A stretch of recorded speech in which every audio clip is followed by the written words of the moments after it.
샬롬. 오늘도 주님의 은혜와 평강이 여러분 가운데 함께하기를 축원합니다. 오늘도 주님과 동행하시고 말씀을 깊이 묵상하면서 말씀이 가르쳐 주시는 대로 말씀대로 살아가는 복된 하루가 되시기를 주님의 이름으로 간절히 축원합니다. 오늘 아침 하나님께서 우리에게 허락해 주신 말씀은 누가복음 23장 13절에서 25절 말씀입니다. 빌라도는 대제사장들과 지도자들과 백성을 불러 모아놓고서 그들에게 말하였다. 그대들은 이 사람이 백성을 오도한다고 하여 내게로 끌고 왔으나 보다시피 내가 그대들 앞에서 친히 신문하여 보았지만 그대들이 고발한 것과 같은 죄목은 아무것도 이 사람에게서 찾지 못하였소. 헤롯도 또한 그것을 찾지 못하고 그를 우리에게 돌려보낸 것이요. 이 사람은 사형을 받을 만한 일을 하나도 저지르지 않았소. 그러므로 나는 이 사람을 매질이나 하고 놓아주겠소. 그러나 그들이 일제히 소리질러 말하였다. 이 자를 없애고 바라바를 우리에게 놓아주시오. 바라바는 그 성 안에서 일어난 폭동과 살인 때문에 감옥에 갇힌 사람이다. 빌라도는 예수를 놓아주고 하여 다시 그들에게 말하였다. 그러나 그들이 외쳤다. 그 자를 십자가에 못 박으시오. 십자가에 못 박으시오. 빌라도가 세 번째 그들에게 말하였다. 도대체 이 사람이 무슨 나쁜 일을 하였단 말이오. 나는 그에게서 사형에 처할 아무런 죄를 찾지 못하였소. 그러므로 나는 그를 매질이나 해서 놓아줄까 하오. 그러나 그들은 마구 우기면서 예수를 십자가에 못 박으라고 큰 소리로 요구하였다. 그래서 그들의 소리가 이겼다. 마침내 빌라도는 그들의 요구대로 하기로 결정하였다. 그래서 그는 폭동과 살인 때문에 감옥에 갇힌 자는 그들이 요구하는 대로 놓아주고 예수는 그들의 뜻대로 하게 넘겨주었다. 아멘. 자, 예수님께서 가야바의 뜰에 잡혀갔다가 다시 산헤드린 공회에 잡혀갔다가 다시 빌라도에게 잡혀가셨다가 다시 헤롯에게로 넘겨져 잡혀갔다가 다시 빌라도에게 넘겨지게 됩니다. 자, 여러분, 이 헤롯이 호위병과 그리고 그 많은 사람들을 통해서 예수님을 모욕하고 조롱하고 옷 입혀서 다시 빌라도에게 보내게 됩니다. 사실 헤롯도 예수님에게서 무슨 사형할 만한 죄목을 찾지 못했던 거예요. 그러니까 빌라도도 다시 돌려왔으니 난감하단 말이에요. 왜냐하면 예수님에게서 자기 양심상 어떤 죄도 찾지를 못했거든요. 다시 두 번째 말합니다. 13절. 빌라도는 대제사장들과 지도자들과 백성을 불러 모아놓고서 그들에게 말하였다.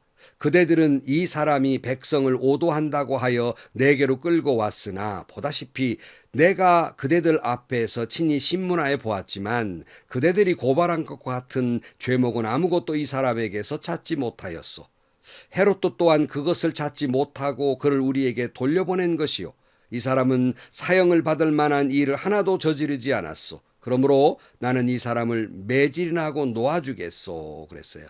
매질이나 하고 놓아주겠다는 것은 아무튼 예수님 때문에 그 예루살렘 성이 아주 혼란스러워졌으니까 일종의 경범죄 정도로 이렇게 취급해서 매질이나 몇 번 하고 놓아줄 요량이었습니다. 누가복음 오늘 본문에는 17절은 없음이라고 나와 있습니다. 그러나 이 장면에 마태복음의 기록에 보면 15절 말씀, 마태복음 27장 15절입니다. 명절 때에 총독이 무리가 원하는 죄수 하나를 놓아주는 관례가 있었다. 그런데 그때에 예수, 바라바라고 하는 소문난 죄수가 있었다. 무리가 모였을 때 빌라도가 그들에게 말하였다. 여러분은 내가 누구를 놓아주기를 바라오? 바라바요? 그리스도라고 하는 예수요. 빌라도는 그들이 시기하여 예수를 넘겨주었음을 알았던 것이다. 빌라도가 재판석에 앉아 있을 때 그의 아내가 사람을 보내어 말을 전하였다. 당신은 그 옳은 사람에게 아무 관여도 하지 마세요. 지난밤 꿈에 내가 그 사람 때문에 몹시 괴로웠어요. 그랬어요. 우리나라에도 어떤 명절이 되면 특별 사면, 뭐 크리스마스 특별 사면 뭐 이런 게 있잖아요. 이렇듯이 당시의 명절에도 사면 제도가 있었습니다. 그래서 빌라도는 짐짓 예수님을 놓아주기를 원했습니다. 그래서 일부러 예루살렘 폭동에서 사람까지 죽인 끔찍한 죄인 바라바를 견주어서 바라바 아니면 예수 둘 중에 누구를 놓아주겠느냐라고 물은 거예요. 바라바는 당시 종교 지도자들은 예수님이 어떤 특별한 죄가 있어서 사형에 처하고자 한 것이 아니라 바로 그들의 시기심 때문에 사형에 처해달라고 한 걸 알고 있었던 것입니다. 뿐만 아니라 오늘 조금 전에 읽어드린 그 부인이 꿈속에서 그 아무 죄도 없는 그 사람 때문에 내가 많이 애를 썼으니 당신 행여나 유대인들 종교 지도자들에게 휘말려가지고 예수님을 사형시키는데 그 잘못하면 안 되니까 휘말려들지 말라는 그런 말을 전해봤습니다. 설화에 의하면 이 빌라도의 부인은 나중에 신앙인이 되고 아주 중요한 초대교회에 중요한 역할을 했다고 전해지고 있습니다. 아마 빌라도는 당시 종교 지도자들이 설마 바라바를 놔달라고 할 리가 없지, 예수를 놔달라고 하겠지 하는 기대심을 가지고 아마 이런 말을 했을 것입니다. 빌라도는 인간의 시기심이 얼마나 악한 것인지를 간과했던 까닭입니다. 그런데 의외로 군중들은 바라바를 놔달라고 외치게 됩니다. 아니 어딜 봐서 폭동을 일으키고 사람을 죽인 바라바와 예수님을 견준단 말입니까? 그러나 이 군중들은 바라바를 선택하게 됩니다. 오늘 본문에서도 보면 이렇게 말씀하고 있죠. 그러나 그들이 일제 소리를 질러 말하였다. 이 자를 없애고 바라바를 우리에게 놓아주시오. 바라바는 그 성 안에서 일어난 폭동과 살인 때문에 감옥에 갇힌 사람이다. 빌라도는 예수를 놓아주고자 하여 다시 그들에게 말하였다. 그러나 그들이 외쳤다. 그 자를 십자가에 못 박으시오. 십자가에 못 박으시오. 빌라도가 세 번째 그들에게 말하였다. 도대체 이 사람이 무슨 나쁜 일을 하였단 말이오. 나는 그에게 사형에 처할 아무런 죄를 찾지 못하였소. 그러므로 나는 그를 매질이나 해서 놓아줄까 하오. 그러나 그들은 마구 우기면서 예수를 십자가에 못 박으라고 큰 소리로 요구하였다. 그래서 그들의 소리가 이겼다. 적어도 빌라도는요 3번씩이나 예수님을 놓아주려고 했어요. 하지만 여기 맨 마지막에 어떻게 됐다고요? 사람의 소리가, 그들의 소리가 이겼다라고 말씀하고 있습니다. 사람의 소리가 이김으로 말미암아서 빌라도는 바라바를 놔주고 예수님을 십자가에 못 박았도록 그들에게 넘겨주게 됩니다. 여러분, 우리는 끊임없는 선택의 삶을 삽니다. 어느 한순간도 선택하지 않을 때가 없습니다. 아마 이 시간에도 이 방송을 보시는 분들도 오늘 이 시간 예수님과 함께하는 아침 이병호 목사님 설교를 들을까 말까 뭐 이런 마음으로 여러분은 아마 듣고 계시는 것이 듣는 것을 선택했지 않겠습니까? 어떤 분은 너무 믿음이 좋아서 그런지요, 아침에 일어나면은 침대에서 내려오기 전에 기도한다는 거 아닙니까?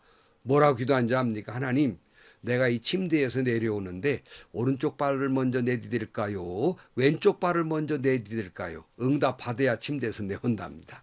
어떤지 간에 이런 선택을 하고 삽니다. 끊임없는 선택이지요. 그런데 오늘 본문에서 등장하는 군상들은 왜 바라바를 놓아주고 예수를 십자가에 못 박으라고 하였는가? 왜 그런 결과를 낳게 됐는가? 그들의 가치관의 기준은 무엇이었던가, 선택의 기준은 무엇이었던가를 살펴보고자 하는 것입니다. 먼저는 종교 지도자들입니다.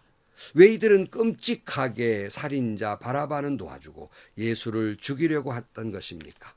딱 한 가지예요. 이미 나왔잖아요. 그들의 시기심입니다.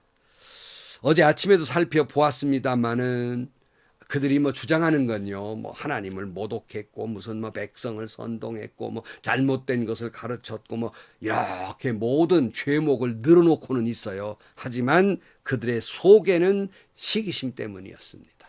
여러분, 인간의 시기심이 얼마나 무서워요.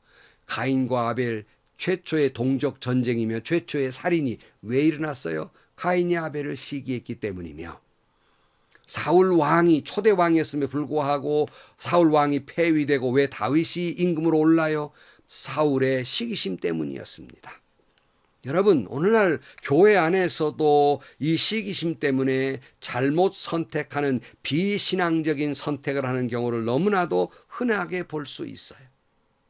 사람들 마음 시기심이 있어요. 저 장로님 나랑 똑같이 신앙생활 똑같이 했는데 내가 몇 표 모자라 가지고 내 장로 안 되는데 뭐 장로가 대수라고 저렇게 대접을 받아야 합니까? 이게 다 시기심이에요. 그러니까 파벌이 생기고 문제가 발생하는 거예요. 또 어떤 분들은 왜 목사님이 우리보다 더 대우를 받습니까? 내가 이래봬도 이러이런 직장을 가지고 몇 년을 직장 생활했는데 목사님은 청빈해야지 나보다 더 봉급 받으면 안 됩니다. 이게 뭡니까? 기준이 어디 있어요? 자기에게 있어요. 시기심이에요. 제가 어느 교회의 목사님 은퇴하시는데 대리당의장이 돼서 이제 은퇴의 모든 절차를 밟아갈 때 어느 장로님이 제게 그러시더라고. 회의 도중에. 목사님, 내가 교육기관에서 40년 내가 몸을 담고 있었는데 내가 그러고 은퇴를 했는데 어떻게 목사님이 나보다 더 대우를 받을 수 있으십니까? 이렇게 말해요. 그래서 참 내가 기가 막혔어요. 어떻게 기준이 자기가 되냔 말이에요. 어떻게 기준이 세상이 되냔 말이에요. 여러분, 그거 다 질투심이에요. 여러분, 그 목사님에게 훨씬 더 낮은 대우를 할 수 있어요. 그 장로님보다. 그러나 그 기준은 본인이 기준이 아니라 교회의 형편과 처지와 여건에 따라서, 목사님의 여건에 따라서 결정되어야 하지 않겠습니까? 이게 하나님의 뜻이 아니에요. 자기가 기준이 되는 건 질투심이 유발된다는 말씀입니다. 온통 교회마저도 세상 방식을 교회에 가지고 들어와서 세상적으로 생각한단 말이에요. 질투심이에요. 오늘 본문의 다음은 군중들이에요. 십자가에 못 박으시오. 십자가에 못 박으시오. 이렇게 야단했어요. 도대체 이 군중들은 무엇 때문에 도대체 예수님을 십자가에 못 박으라고 그 야단을 했던가? 군중 심리입니다. 남들이 다 그러니까 우해가지고, 물론 당시의 종교 지도자들의 영향을 받기도 했겠습니다만은 그들은 남들이 다 그러니까. 여러분, 군중 심리라는 건 대단히 무서운 거예요. 여러분, 100명 중에 99명이 반대했다 할지라도 그것이 하나님의 말씀이라면 나라도 찬성해야 하는 것이 아니겠습니까? 오늘날 교회나 또는 당회나 재직회, 총회, 공동회 회의를 합니다. 물론 다수결 원칙으로 민주주의 방식으로 결정을 합니다. 의사결정 방법 중에 하나이지요. 그리고 정말 이 다수결 원칙이라고 하는 것은 대단히 중요한, 어찌 보면 제일 좋은 방법이라고 생각합니다. 하지만 예수님의 말씀에 반대되는 다수결이라면 나 한 사람이라도 죽음을 불사하고 반대해야 하지요.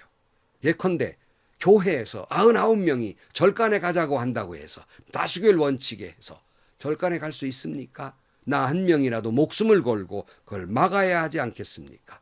물론 대단히 극단적인 예를, 그럴 리가 없지요. 하지만 극단적인 예를 들었습니다만 논리는 그렇다는 말씀입니다.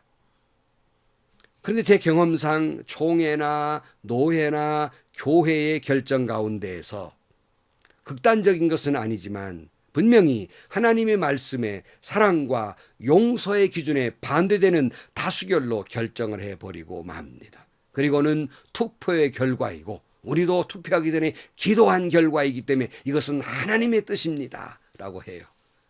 기도했는지 모르겠어요. 왜냐하면 정말 하나님의 뜻이라면 그런 결정을 할 리가 없기 때문이에요. 하나님의 뜻은 언제나 사랑과 용서에 있기 때문입니다. 단지 그 총회에서, 그 노회에서, 그 교회에서 거룩한 척, 기도한 척 했을 따름입니다. 그들은 종교인일 따름이라는 말씀입니다. 어찌 보면 여러분, 하나님의 말씀은 독재예요. 좀 심한 말로 하나님의 말씀은 누구랑 상의해서 결정되는 게 아니란 말이에요. 하나님의 말씀은 하나님의 말씀이고 선포할 뿐이지 누구에게 권유하거나 설득하거나 사정하는 게 아니에요. 저는 목사님들이 설교할 때 나는 이렇게를 원합니다 그러는데 이게 하나님의 말씀이 무슨 자기 원하는 것입니까? 하나님의 말씀은 선포일 따름이에요. 그러면 하나님의 말씀은 그냥 말씀이에요. 하나님의 말씀을 가지고 투표할 일이 아니에요. 하나님이 사랑하라고 했으니까, 용서하라 했으니까 이걸 용서할까 말까, 사랑할까 말까 투표할 일이 아니라고요. 하나님의 말씀은 독재입니다. 사정할 것도 없고 그것을 설득할 것도 없어요. 그냥 말씀이에요. 물론 설교의 방법이 설득을 하기도 하고 권유를 하기도 하지만 본래의 기본 정신은 선포예요. 그런데 오늘 본문에 보면 가장 키맨이라고 말할 수 있는 바라바의 결정이에요. 대단히 기회주의적인 결정을 하고 있습니다. 분명 그는 3번이나 예수님이 죄 없다고 말한 것 옳은 일이에요. 3번씩이나 그는 했으니까 적어도 그는 노력은 했어요. 그러나 그는 최종적으로 누구의 소리에 귀를 기울였냐면 사람의 소리에 귀를 기울였어요. 그는 로마법에도 귀를 기울이지 않았습니다. 그는 정의에도 귀를 기울이지 않았어요. 그는 자기 양심에게도 귀를 기울이지 않았습니다. 그는 사람의 소리에 귀를 기울이게 됩니다. 전형적인 기회주의적인 모습이에요. 전형적인 지식인들의 기회주의적인 그런 비열한 모습이라는 말씀입니다. 전형적인 권력과 야망과 욕망을 추구하는 자의 결정의 방법이에요. 이 눈치 보고 저 눈치 보아요. 내가 늘 안 다칠 쪽으로 정의냐 아니냐가 문제가 아니고 이것이 하나님의 뜻이냐 아니냐가 문제가 아니고 내 양심의 문제가 아니고 내가 이러면 내가 다칠까 안 다칠까, 내가 이러면 내게 이익이 될까 내가 이익이 안 될까, 내가 손해보는 건가, 이것이 결정의 그 이유예요. 대단히 기회주의적이고 대단히 이기주의적인 결정을 하고 있다는 말씀입니다. 옳지 않아요. 아주 오래된 일입니다만 제가 속해 있던 노회에 노회원들이 한 300여 분 돼요. 근데 회의를 하다 보니까 아주 초년생 때입니다. 또 노회를 하다 보는데 옳지 않는 일을 결정하려고 하는 거예요. 아무도 그 권세에 권력에 눌려가지고 칙소리도 못하고 넘어가는 거예요. 그래서 제가 손을 들고 법이요, 이건 원칙에 어긋나는 겁니다 하고 제동을 걸었어요. 만약에 이 햇병아리 목사가 틀렸다면 누군가는 제지를 했을 것이고 그대로 다수결에 넘어갔을 거예요. 제 말이 틀리지 않았거든요. 300여 분이 아무 소리가 없는 거예요. 제가 법이요 그랬기 때문에. 그러니까 여러 가지 말씀을 제게 해요. 심지어는 아주 선배 목사님이 너 정말 나랑 한번 해보려고 그러느냐고 제게 와서 고함을 지르고 야단을 하셔도 이건 옳지 않은 겁니다 하고 300대 1로 제가 버텼습니다. 오전 내에 그래서 회의가 공전해버리고 말았어요. 네, 여러분, 결국 저 역시도 끝까지 반대를 못했습니다. 옳지 않은 것인데 말입니다. 왜 그랬냐고요? 어느 분이 제게 와서 그러더라고요. 목사님이 자꾸 그렇게 하시면 옳은데 그렇게 하시면 후배들이 다칩니다. 그러니 이제 막 목사 될 사람들 다치지 않게 해주세요. 그 바람에 제가 꼼짝을 못하고 제가 그냥 풀었습니다. 부끄러운 일이죠. 그러나 여러분, 오늘 우리가 선택의 기준이 어디에 있습니까? 내 이익에 있습니까? 아니면 하나님의 뜻에 있습니까? 오늘 목회자들에게도 말씀드리고 싶어요. 어느 교회를 선택하는데 봉급 얼마나 주느냐, 교인 얼마나 모였느냐, 이게 선택의 기준이에요. 자기 이득과 욕망에 있어요. 옳지 않아요. 하나님이 가라 하면 아골골짝 빈들에도 가야 하지 않겠습니까? 저는 제가 섬겼던 교회 올 때의 기준 딱 하나였어요. 하나님이 가라 하시니까. 너무 힘들고 어려운 교회였지만 기준 딱 하나였습니다. 여러분의 선택의 기준은 어디 있습니까? 예수님입니까? 바라바입니까? 오늘 여러분의 선택의 기준은 어디 있습니까? 당시에 종교 지도자들의 결정처럼 어떤 시기심이나 질투심이 여러분의 선택의 기준입니까? 아니면 당시에 예수를 십자가에 못 박으라고 군중심리에 의해서 우우하니까 이게 물인지 불인지 알지도 못한 채 휩쓸려간 선택입니까? 아니면 기회주의적인 출세지향주의적인 권력과 욕망과 이기심 중심의 선택입니까? 아니면 예수님의 말씀, 하나님의 뜻이 이 땅에 이루어지다가 여러분의 선택의 기준입니까? 예수님은 하나님의 뜻을 이 땅에 이루어 가시기 위해서 십자가에 달렸습니다. 나의 조그만한 이득 때문에, 나의 볼품없는 자존심을 지키기 위해서, 나의 시기심 때문에 하나님의 뜻은 온데간데 없고 포기하고 바라바를 선택하는 것은 아닙니까? 오늘 또 예수님은 우리들이 그런 바라바를 선택하며 살기에 예수님이 십자가에 달려 죽으셨던 거예요. 빌라도가 원흉이 아니라 바로 오늘 우리가 바라바를 선택하며 살아가는 삶이 예수님을 십자가에 달리게 하신 것입니다. 성도 여러분, 윤동주 서시처럼 죽는 날까지 하늘을 우러러 한 점 부끄러움이 없기를 잎새이는 바람에도 나는 괴로워했다.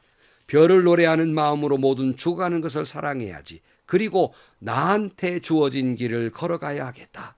여러분, 오늘 우리도 이 사순절, 오늘 우리도 우리에게 주어진 하나님이 내게 주신 그 길, 십자가의 길을 오늘 또 뚜벅뚜벅 걸어가는 하루가 되시기를 주님의 이름으로 간절히 축원합니다. 기도하시겠습니다.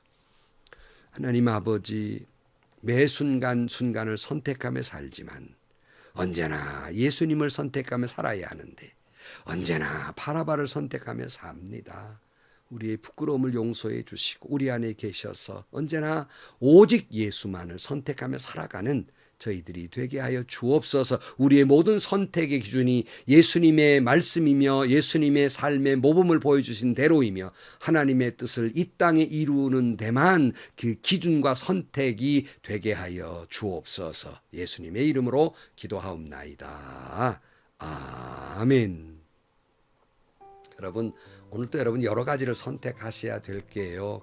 나에게 이익이 되냐 안 되냐, 또는 내게 이게 저 사람보다 내가 자존심 상하는 일이냐 아니냐, 남들이 가는 길이니까 이런 선택하시지 마시고 이것이 하나님이 가라한 그 길인가, 이것이 하나님의 뜻인가, 이것이 하나님이 원하시는 길인가, 오직 그것이 여러분의 삶의 모든 기준이 되고 오늘 또 주님이 가라 하신 그 길, 내게 주어진 길, 십자가의 길을 뚜벅뚜벅 걸어가는 여러분들이 되시기를 주의 이름으로 축원합니다. 오늘도 행복하시고요, 좋은 일이 가득한 하루가 되시기를 주님의 이름으로 간절히 축원합니다.